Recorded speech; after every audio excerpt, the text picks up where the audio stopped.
ito ay rated SPG. Striktong patnubay at gabay ng magulang ang kailangan. Maaaring may masiselang tema, lengguwahe, karahasan, sexual, horror o droga na hindi angkop sa mga... Nagplano nga ng kasamaan ito ngang si Hazel kung saan sisiraan nga niya ng tuluyan ng negosyo nga nito ni Felma nang sa gayon nga ay mawalan nga ito ng atensyon dito nga kay Jessica at upang makapuslit nga siya sa kanyang anak na si Jessica. Dito nga ay lalagyan nga niya ng lason ang sisig ni Bunso na gawa nga ni Colleen at ipapakain nga sa mga tao.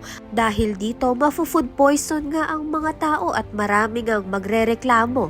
Kaya naman nga't ituturo nga nila ang sisig ni Bunso na negosyo nga nito ni Felma. Kaya naman nga't mawawalan nga ng atensyon itong si Felma dito nga kay Jessica at kanyang aayusin ang kanyang negosyo sa kasiraangang ginawa nito ni Hazel at ang kanyang kaibigan. Sa kabilang banda naman nga sa kagustuhan ng kumita ng pera itong si Jeff ay maaaksidente nga siya dahil hindi nga siya sanay magmotor, mabubundol nga siya ng kotse.